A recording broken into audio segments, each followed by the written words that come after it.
When we hear the term sibling rivalry, most of us picture something relatively harmless. If you look at insights from organizations like the Mayo Clinic or various child development experts, they'll tell you that a certain amount of friction between siblings is actually a healthy developmental tool. It is supposed to be a low-stakes training ground for the real world. In a healthy family setting, these small conflicts are where you learn how to stand your ground, how to negotiate for what you want, and how to handle the inevitable sting of losing without losing your dignity. Experts suggest that when parents manage it correctly, it's less about beating the other person and more about testing your own limits and exploring what you're capable of. Before we really get into the heart of this, I want to put a small disclaimer out there. I'm not a licensed therapist, a doctor, or a clinical psychologist. What I'm sharing with you today is a reflection of my own life, the scars I've earned, and the hard-won lessons I've gathered while trying to navigate a family system that, for a long time, simply didn't make sense to me. I've done the research, I've lived the reality, and I'm speaking to you as someone who has been in the trenches. Take what resonates with you, but know that everything I'm about to say comes from a place of lived experience. There are plenty of situations where this kind of rivalry is a genuine positive force. Think back to those weekend afternoons in the backyard, having a heated match or racing to the fence. Or think about those hours spent playing video games where the only thing that mattered was beating your brother's high score. That drive to win, that I can do better energy, can push you to be more resourceful, more focused, and more effective. As adults, we often see this same spark translate into a high-functioning work ethic or a drive to excel in a career. When it's balanced, it's a form of mutual sharpening. You are both getting better because you are pushing each other to stay sharp. It creates an entertaining and productive environment for everyone involved. But there is a gloomy side to this dynamic, and it's where the rivalry label starts to feel like a manipulative lie. It stops being about growth and starts being about dominance and destruction. I remember this shift vividly from my own childhood. The competition was fine when we were outside on the field, but the second we stepped back inside, the atmosphere shifted. When it came to shared resources like who got to sit on the couch or what show we were going to watch on TV, the rivalry turned into a toxic hierarchy. My older brother, who was essentially the golden child of the system, would claim the couch and the television all day long. There was no concept of sharing, no taking turns, and certainly no fairness. He watched what he wanted for as long as he wanted, with the silent understanding that nobody was allowed to question him. If I or anyone else dared to challenge that entitlement, it didn't result in a conversation. It resulted in a fight. He was willing to turn the living room into a war zone just to ensure he never had to compromise. What made it worse was the role of the parents. In a healthy family, a parent would step in and play the referee role, enforcing rules and ensuring everyone's needs are met.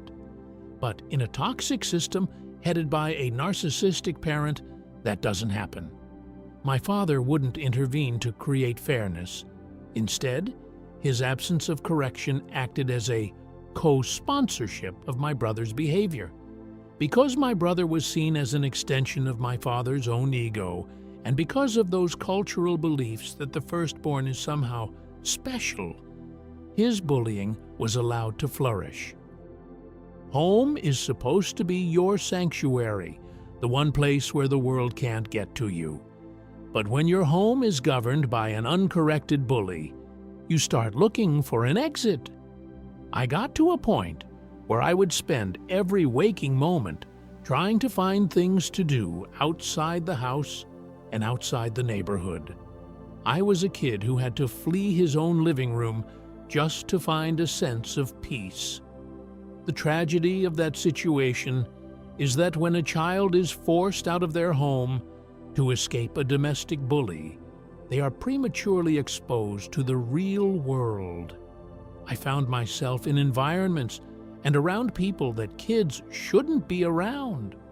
When you are a scapegoat looking for a place to belong because your own family has pushed you out, you become vulnerable.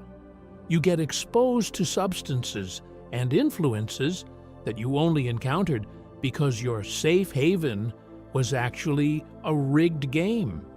It's a profound injustice to force a child to choose between being bullied at home or being at risk on the streets. The most frustrating part of this experience is realizing that these behaviors don't just go away once you turn 18 or move out. Because that entitlement was never corrected by the parents, it matured into a much more malicious form in adulthood. My brother reached adulthood having been given everything: money, cars, clothes, and constant support. He had every tool necessary to succeed on his own merits. Yet, he still felt entitled to the very little I had. He would lie about me to the rest of the family and steal my belongings, then look me in the eye and pretend he had no idea what I was talking about.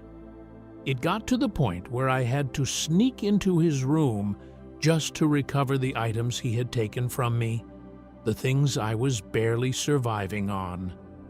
This is the hallmark of the toxic sibling.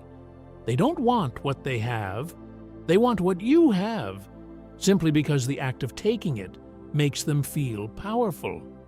It is a premeditated, malicious mindset that has nothing to do with sibling rivalry and everything to do with abuse. When you involve a narcissistic parent in these adult conflicts, you quickly realize that the referee is in on the fix. They don't want to hear about the theft or the lies because it disrupts the image of the perfect family they want to project. They will offer what I call lip service, a minor, ineffective comment like, "Oh, you shouldn't do that," which they know will change nothing. Then, when you try to hold them accountable or bring the issue up again, they flip the script and make you the problem. They'll say, "Why can't you people just get along?" Or, "Why do you always have to bring up the past?" This is a sneaky, high-level tactic. It's designed to make the victim responsible for the peace of the family, while the aggressor is allowed to keep sabotaging.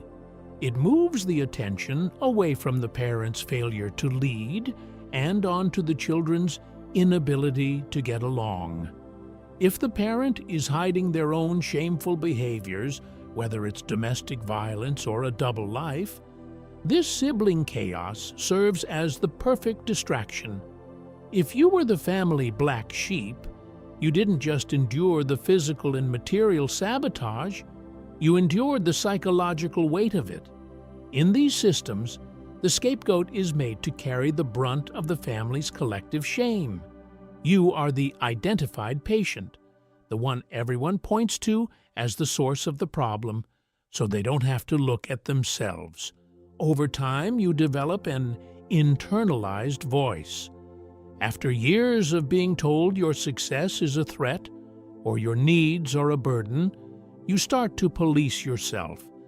You might find yourself procrastinating on a big project or feeling a strange sense of guilt when things actually go well for you.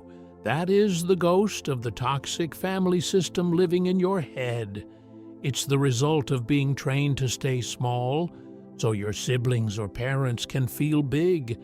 You were taught that your shine was an insult to their shadow. Breaking free isn't just about moving to a different city.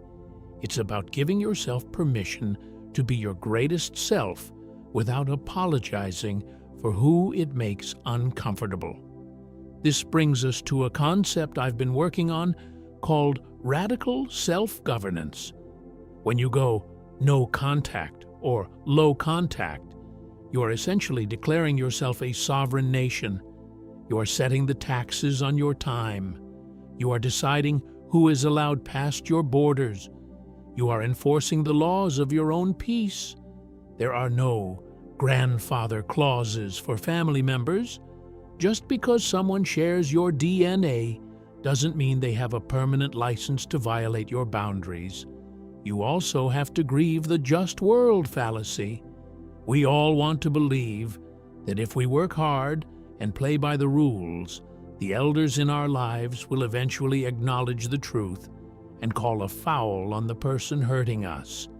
Accepting that the referee is actually part of the opposing team is the most painful part of this journey. But once you accept that justice isn't coming from them, you stop waiting for an apology that is never going to arrive. You find your own justice in your progress, your health, and the quality of the new, chosen family you build for yourself. Finally, you have to understand that your success is the one thing they cannot tolerate. In a toxic system, the golden child needs the scapegoat to fail so they can maintain their illusion of superiority. When you thrive, when you build your career and find your peace, you become a mirror. You reflect back to them their own laziness, their lack of character, and their inability to succeed without cheating. Don't dim your light to keep them from seeing their own shadows. Keep pushing, keep refining your talents, and keep building your empire.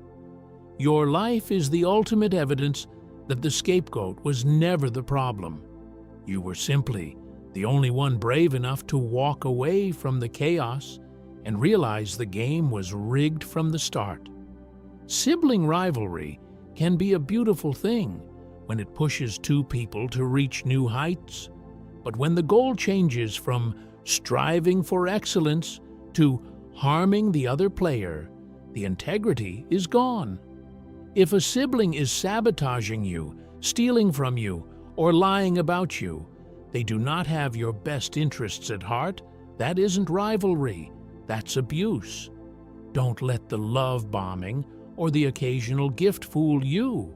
In these systems, gifts are usually meant to control you, not to compensate you for the harm done. The best gift anyone can give you is honesty. If they cannot afford you honesty, you have a pretentious relationship, not a real one. I hope you found this reflection helpful in your own journey. If this resonated with you, feel free to leave a like and subscribe to the channel. It helps me reach more people who are trying to find their way out of the fog. Most importantly, remember that you are the author of your own story now. Protect your peace.